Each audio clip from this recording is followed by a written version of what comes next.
You're listening to Soap Dirt, the latest in television entertainment news. Hey, Bold and the Beautiful fans, we've got some new spoilers for next week with Hope Logan getting her dream wedding with an extra special surprise guest on hand. Plus, we have Ridge wrecking the family while insisting his actions are totally justified. It's Belinda from Soap Dirt, and we've got the latest B&B spoilers for the week of December 8th. But please click that subscribe if you're not following us yet. Now let's get into Wedding Crashers, Eric's Rage, and other party fouls in the big week ahead on Bold. All right. Let's start with Ridge and Eric. I said in a recent video that it's pretty tacky to throw a surprise retirement party where the big surprise is that you're being kicked out, basically fired. A surprise retirement party is a firing party because Ridge is forcing Eric into retirement, literally shoving him out the door. So at the end of this week, we saw Eric really annoyed with Ridge and basically refusing to go. And before Eric came in the room, Daphne Rose was telling all of them basically that Brooke and Ridge are being callous and disloyal by shoving his dad Eric out the door. Daphne said in France, they have much more respect for their elders. So I kind of agree. So despite Ridge insisting it's the right thing to do, I think at the same time, he's showing a lot of disrespect for Eric. And it seems Steffi and Ridge, as co-CEOs, agree that working at FC is too much of a toll on Eric's health. And then Finn chimed in with his support of this opinion. And I mean, he does know Eric's health pretty well since Finn saved Eric's life 2 years ago during all the fake cancer stuff. I'm not sure that Finn should be speaking up like this, though, at a family function about health info. But you also heard Eric telling Donna about his ongoing passion for design and creating beautiful gowns. That creative spark is still there in Eric. It's very much alive. As a matter of fact, it seems to be reaching a new creative height because Donna was talking about how he's up really late sometimes designing. So he's very inspired. And then, you know, Ridge is trying to snuff out his light, basically. They all keep going on about how Eric did his final collection and it's time to go. So that is the source of stress. Ridge is going to give Eric a freaking coronary. And Ridge finally just told Eric, Dad, you're retiring. Ridge left no room for debate. But then next week on Bold and the Beautiful, Eric is far from done and tells Ridge he's not even listening to anything that he says. And of course, Ridge insists he is listening, but isn't going to change his mind. Eric is retiring. So Ridge makes Eric really angry. And Eric says, you're not going to push me out. I actually did a video about him starting a rival fashion house. And I sure hope that that's what happens and that he takes on Ridge and Brooke and all the doubters. Also, at the end of this week in a therapy session with Taylor, we had Deacon worried that his kids, Hope and Deke, will never accept Sheila. I mean, Taylor pretty much doubted that they ever would. And she's the voice of Deacon's conscience these days.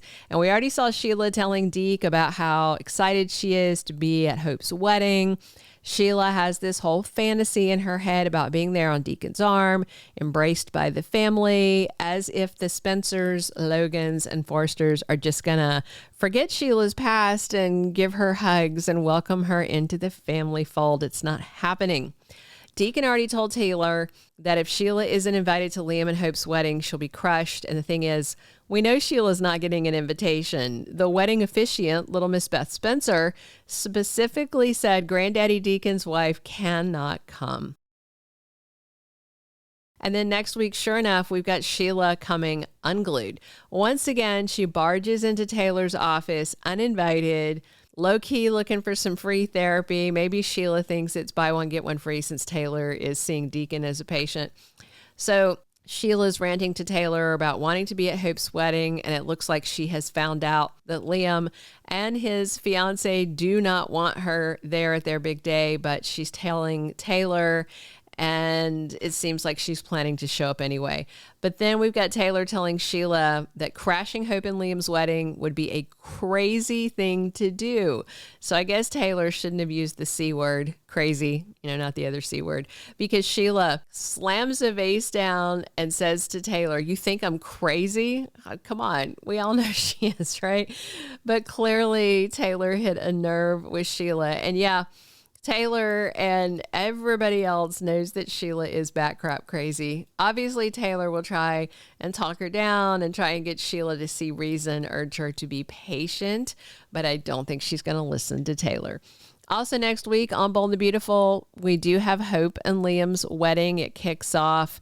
Proud Daddy Deacon gets to walk Hope down the aisle. This is momentous for him. So obviously, Deacon wasn't going to stay away just because Sheila is blackballed from the event. Bossy little Beth welcomes the guests to the wedding of the year, where we're going to see Hope Logan and Liam Spencer tie the knot again. And we have a very special guest on hand because Hope and Thomas's son, Douglas Forrester, is back from Paris for his mom's wedding. So we'll have to wait and see if Thomas is the one who brought Douglas to Los Angeles, or if Thomas stayed away just out of respect and sent Douglas back with the nanny. We know Thomas is due on Bold and the Beautiful in December, but the dates seem to align with them shooting Christmas episodes, but they could have shot the wedding and Christmas scenes all at the same time, because we know they pile up and shoot extra stuff so that they can take a longer holiday break. So we'll see. On hand at the wedding are Brooke and Katie and Donna. They're getting Hope prepped for her big day, and then they are there when she walks down the aisle. Electra brings Will along, or as her plus one, or I guess technically they're both part of the wedding party, so they're just bringing each other. Katie, of course, is with Dollar Bill, who is the father of the groom. Deke is there too, brother of the bride, and I'm wondering if he designed the gown for Hope. It looks a lot like her last gown. It's kind of a Grecian-inspired thing. And I'm guessing Sheila's going to be twice as upset to find out Deacon is in the front row sitting right next to Brooke as Hope's parents, and she's got Douglas next to her. I mean, I'm sure that Hope, Liam, and Deacon really hope that Sheila respects the wishes of the bride and groom and stay away. But for me as a B&B watcher, I want Sheila to show up in a black dress looking like Maleficent from a Disney movie, and for there to be an epic cake brawl. It's been a minute since we had a good cake brawl. I actually think the last brawl we had like that was Brooke and Taylor, but it was paint. I think they were doing some crafts with the kids or something, wound up in a paint brawl. But, weddings on Bold and the Beautiful sometimes end in cake brawls. I'm a big fan of them. I also wonder if Deke might bring Remy as his plus one, or he may realize that Remy will be just about as welcome as Sheila, and he's also blackballed. Hopefully Carter and Daphne stay away too, because that would just be awkward. They could always keep Sheila company. With Hope and Liam's wedding day next week, Bold and the Beautiful is Can't Miss TV, and check back soon for our weekly spoilers video. Thank you for being a loyal listener. Follow us wherever you get your podcast, because you don't want to miss the next episode. Soap Dirt is on all the major podcast platforms, including Apple Podcast, Spotify, iHeartRadio, and more.